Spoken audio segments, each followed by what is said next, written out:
What's happening, gang? I hope this finds everybody well. Welcome back to the Built for Pressure podcast, and forgive me for this being a little bit late in the week, but those that know, we've just gone back from our first immersion event over in Dubai. First time I've actually personally been there. First immersion event that we've ran in the UAE, and also very much a case of we took things to the next level in relation to how we delivered, where we delivered it, what we were delivering, and pushing that needle of what we believe is not only a high performance endeavor, but connecting like-minded people in the right position. So what I want to do today, instead of me rambling on about what just the immersion is and what it entails and what's inside it and that kind of thing, because if you want to know that, it's already on the internet. And if you're on Instagram, you're going to see it for the next 2 weeks. But what I do want to do instead is give you the keys back to your car with your own performance as a leader, as someone who's very ambitious, wants to achieve something that you haven't done before. And I'm going to discuss around 4 key lessons that I learned personally as someone who is in the middle of what it was when it came down to actually developing this with my man Nick Helston, and from previous events that we've done to all the way through to having some amazing people in my corner like Gareth, Nick, Sam, and others too. But what I want to do is teach you those lessons. Now, the number one thing that I want you to take away from this, and this would be a nice quick episode because next week, fingers crossed, if the recording goes well, Mr. Tom Fox is going to be on, and that's going to absolutely blow your mind. One thing that I want to do is just a bit of context first. The immersion event is something that I've ran with inside my Stay Strong Collective and Built for Pressure program for 3 years. We connect all our customers together because they are the 1%. They are weirdos that want to push themselves across all realms. They want to do things that are highly audacious. And actually, there's nothing better than really hard training, connection over food, like-minded conversation, and without proverbial terms of talking shit with your mates, that's exactly what it is. Like a year ago, me and Nick Helston, who I've had the privilege of coaching him at rugby, being friends with him, and also being part of my Built for Pressure program, we decided to actually, what we're going to do is open this up to a new destination. I've got current customers there. Shout out to everybody that turned up, absolute legends, and thank you so much for being part of it. Fast forward a year, heading onto that aeroplane, knowing that we had the opportunity to put our lines in the sand and what we believed was not only a high performance event, but was also something that's going to change the game for the leadership performance space by actually giving people the keys back to their own performance real time in an immersive environment. Now, the first lesson that I learned through actually completing this and us executing it, I'm not usually, a lot of high achieving individuals will have the same problem as they. I find it very, very difficult to say that they've done well. Very, very difficult to give themselves any acknowledgement that actually what they've just done is absolutely insane. And I am the first person to criticize myself. But this, on the other hand, I'm super proud of it, not for me, but for my team, the people that I work with, but just what we created. The 2 days was a full embodiment of understanding what this particular immersion was all based around stress management, nervous system management, and how to challenge that real time through challenging environments, through physical and also through mental practice. And once I got onto the plane and I was flying at 40,000 feet, what I thought to myself was actually the biggest trait of leadership that I think that needs to be embodied most of all when it comes down to business development, when it comes down to bootstrapping something from nothing, from going into a new environment that you don't even know, but you understand how to actually deliver the thing that you specialize in, is actually having self-belief. I fully believed, but with the team that we handpicked our team to go over there and execute. Did things go wrong? Yes. Did we have to adapt? Yes. Nick got sick the second day, so he was MIA for the second day because he was absolutely buried. Not his fault. And to be fair, having him sick in the desert, absolutely not. My point is I firmly believed that our message, our mission, and what we were trying to achieve, not only from the Built for Pressure guys that turned up, but the other guys too, was I believe that we could provide an experience that, one, connected the dots between what we know human optimization and peak performance is, and give people that 1% piece of information that they can take away and leverage it in their vocation, in their job, or leverage it real time in stressful situations, wherever it is. So what I see a lot of the time are leaders are looking for control. You never have control. If you've ever seen somebody who gets sick really quick, Nick, shout out to you, bruv. You know full well that you're out of control, mate. It's against you and it's not going to happen. All you can do is take charge. So when you are trying to achieve something, when you're trying to push something that is new into uncharted territory, what you need to actually understand is you look back on your previous experiences And for me personally, I talk to myself, it sounds like I'm a schizophrenic, but I'm not. I use myself in third person. I believe I can do it. I can fucking do this. And I was saying that on the plane on the way out there. When I'm nervous, when I'm scared, when I'm thinking, what if no one even turns up? What if the gym doesn't let us in? What if the Hilton decided that we weren't allowed to run our event? Well, I don't know. I'm going to a different country. Who knows what could happen? Point being, I believe. And it's something that what my dad gave me a saying. Those that follow my journey for a long period of time will know: be daring, be different, be decisive. But on the back of my wall, if you're watching this on YouTube, you'll see at the bottom it says "Dare to Believe." I fully believe that the people that I hang around with and the people that are part of my circle aren't here to play games. We're here to take over. And that's not against other people. That's not to try and polarize and do what other people do, which is give you clickbait. What that's doing is saying that I'm not here to fuck around and play games. And I'm not here to try and be a clown on social media or to look like I'm high performing. I am high performing.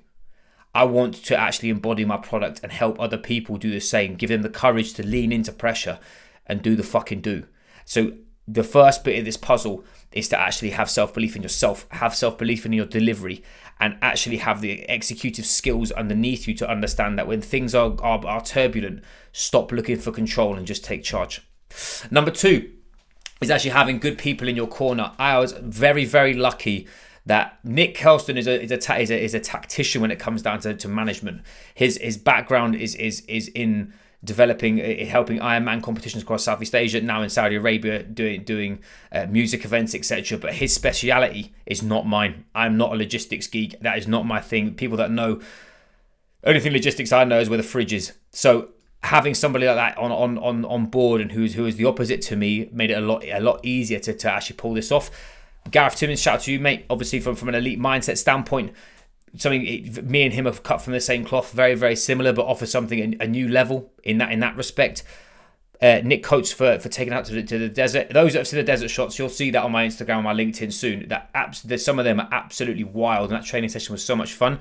And lastly, the main man behind the lens, Sam Lindley, someone who has been part of my family for a long period of time. Having good people that are on the same mission as you makes things so much easier, because it stops you looking around at what other people are doing and hyper focus on what you're doing. If you are in a business that you want to grow it, if you're looking to develop a team, if you're looking to take a small business to make it a fucking massive business or to have huge impact, my advice is that you need to have good people that are specialists in that area. I've suffered for a long period of time for being chief of fucking everything. Those that know within coaching, coaches out there that be listening to this, you know exactly that. Marketing, sales, delivery, lead generation, social media. You've then got the other parts of it, which are the admin, tax, all these other hats that you have to wear. Being part of that, there is a part of it where you have to be chief of everything. But those that are here for the long game know that if you're looking to make the impact that you're looking for, you can't do this alone. And having specialists in their chosen fields is imperative, because what they do is they're additive. And a term that I coined, and I found this on my Instagram about 18 months ago, is 1 + 1 = 3. What that means is one specialist plus one specialist actually makes another specialist, because you get more time back.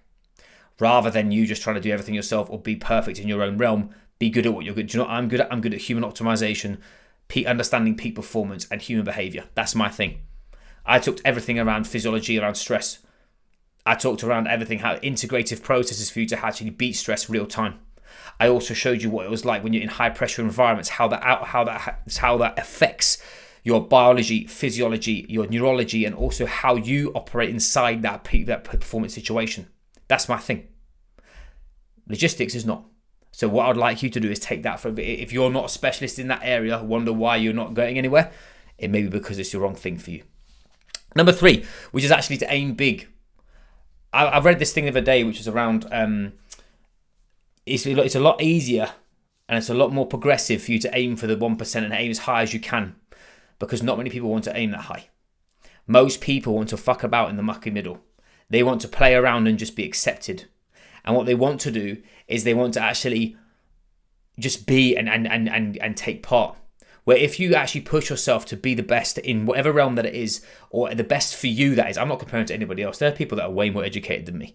There are people that are way more better, that are way more effective or or high performing as a business. They're making more money than me or more impact, whatever. That's not what I'm saying. What I'm saying is I'm aiming for me to operate at the highest echelon possible, because I believe that why not? I'd much rather play to win and play at the top than fight in the middle, in the stomping ground that is, especially social media, with everyone following each other because they can't have their own opinion. They have to blend in and fight for the algorithm and all this other shit. But if you actually get them by themselves, they're nervous, they're scared, and they actually don't have an opinion on what they actually want to do. Actually having conviction, clarity, and certainty about who you are, what you do, and why you do it, and aiming to attack something massive is the key to unlocking new levels of performance and potential. As a leader and as someone who's fought tooth and nail for my business to be where it is, which it's not perfect, I know I'm extremely lucky that I've got some incredible customers and incredible athletes underneath my belt that I know full well, which I literally went into the middle of a desert and got after it with. I'm so privileged.